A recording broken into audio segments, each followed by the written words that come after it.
Hi, and welcome to our discussion today of the Advisicon Project Accelerator. I'm David Hogan, a senior consultant here at Advisicon, and I'm so glad you could join us. If you find you are bumping up against the ceiling of the capabilities of Microsoft Planner Premium or similar solutions, in the next few minutes, our objective is to first understand what the Advisicon Project Accelerator is, and then we want to ensure that you understand at least some of the capabilities that would be acquired by upgrading to the Advisicon Project Accelerator from Planner Premium.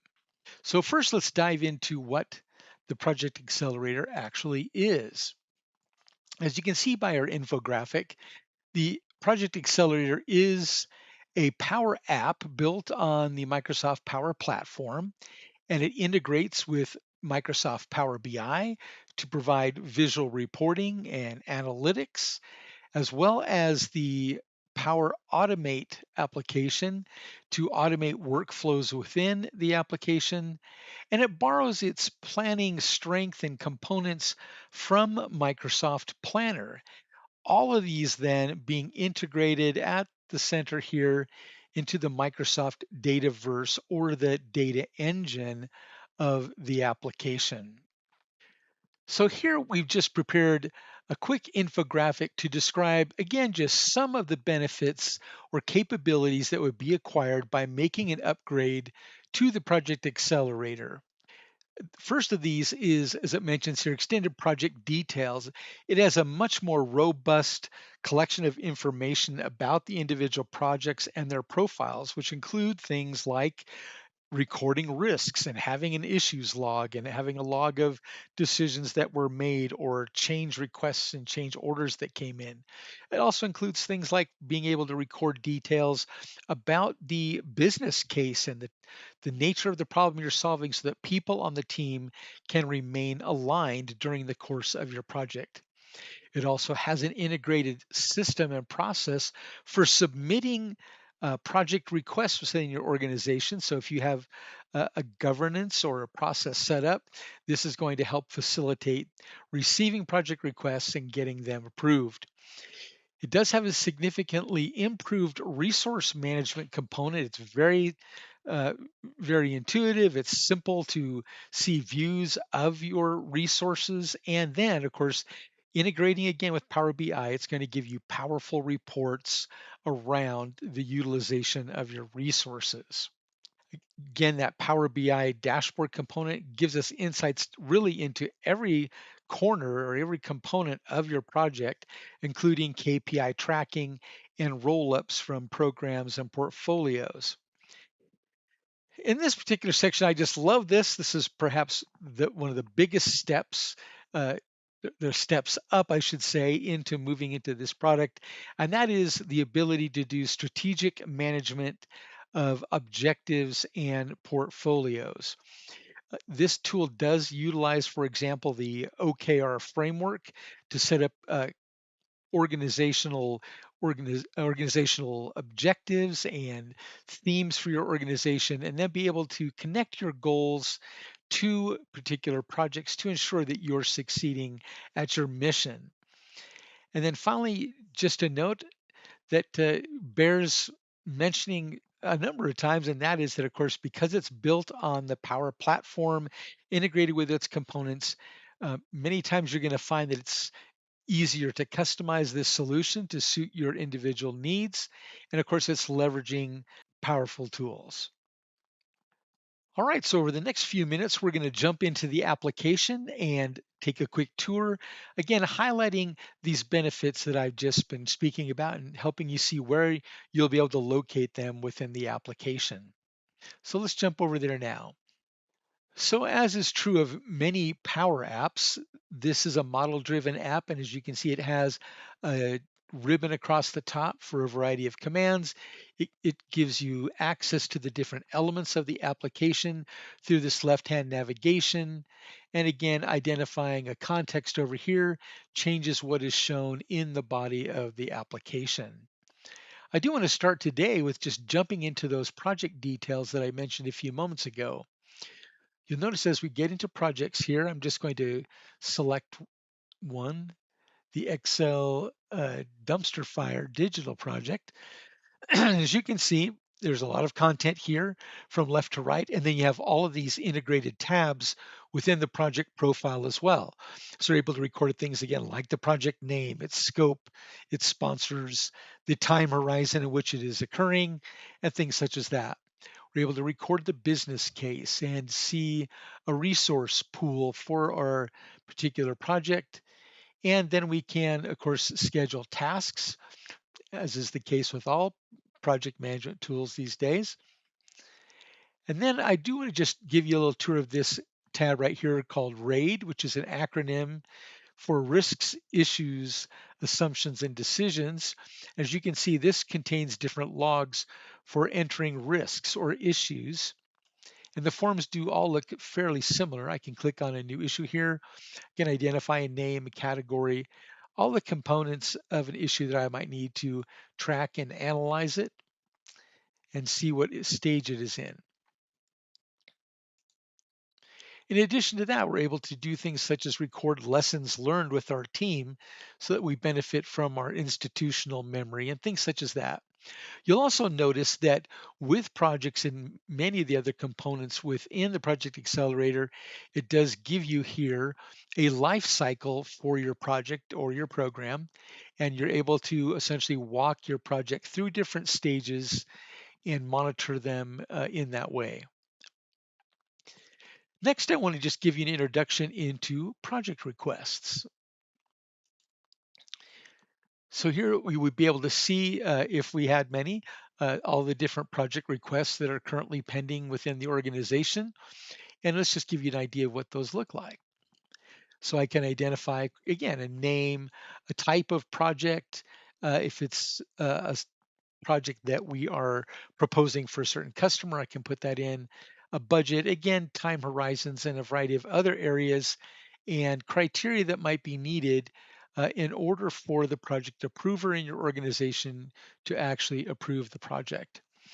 Then it also has a tab here for for recording historical information like who approved the project and when.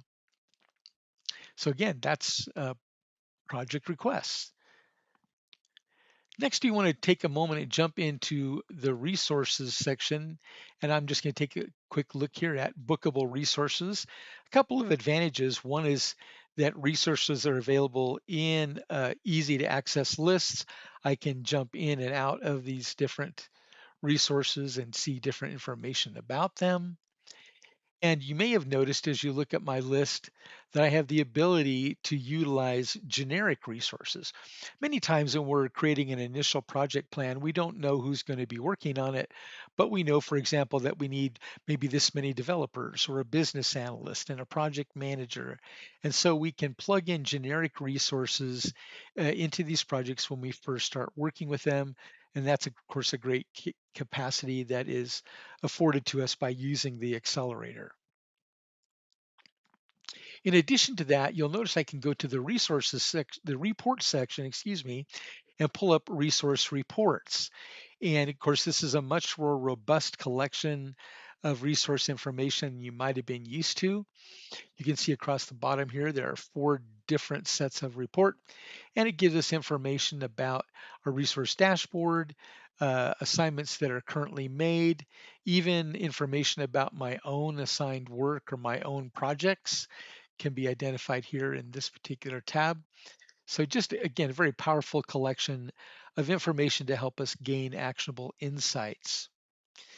Now I do want to move on to the strategy section. As I mentioned at the beginning of our video here, this does utilize the OKR framework or objectives and key results. And I just want to walk you through how that might work. So I can identify imperatives, which are high level strategic pushes or efforts within our organization.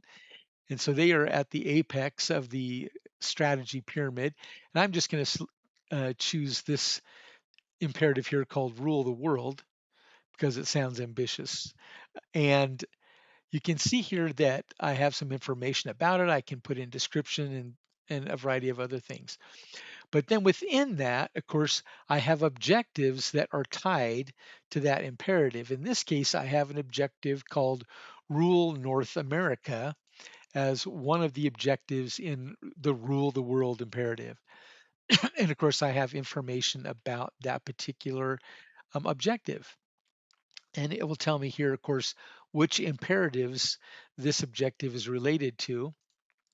And then within that, as you see in the OKR framework, so regularly, when I have an objective, I also want to be able to identify key results that I am measuring to ensure that we're making progress toward obtaining our goals. And so this just gives you an idea of all of the information that we can collect on key results within the strategy model. And again, that is strategic goals.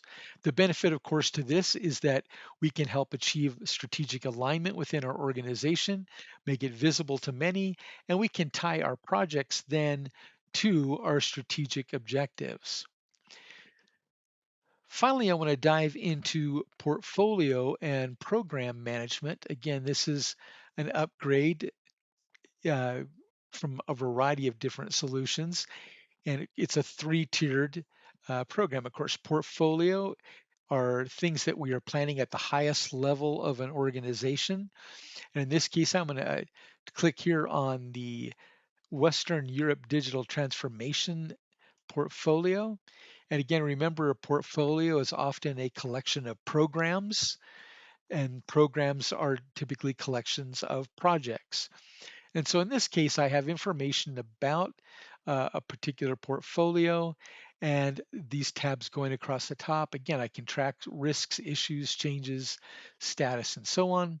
I'm going to click here on programs, and this tells me that in this case, I have currently have two programs related to this particular portfolio. And of course, I could have many, many more. And then just for the fun of it, clicking down into the second tier, meaning into programs, I can see information about the particular program. And then again, I can see what projects are a part of this particular program. So there you just get an idea of how all of those elements of the portfolio and program management can be linked together very simply and get a great deal of visibility on them in the Project Accelerator.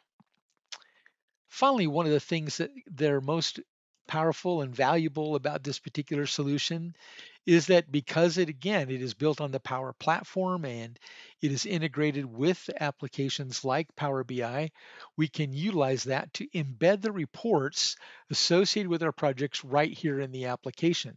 So I can go here again to PM reports, and with each of these collections of reports, you're going to see a series of tabs across the bottom. I can jump into looking at the project dashboard or project health indicators and the risks dashboard. And again, these are reports available right out of the box. But again, you can modify reports to fit your need through using Power BI. So it's very malleable and very customizable.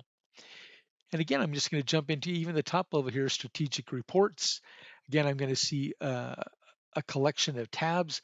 And here on this tab, I can see how I'm progressing on objectives and key results and looking at portfolio and programs overview and things such as that. So a very powerful suite of reports available to you right out of the box when you get the Project Accelerator. So really, I suppose we want to get right to the bottom line. If you need full project and portfolio management with visibility, control, and strategic alignment with your goals, you'll want to consider checking out the Advisicon Project Accelerator. Thanks so much for joining us today. And as always, please feel welcome to reach out to our team. We're always happy to help you in succeeding in your project efforts. Have a great day.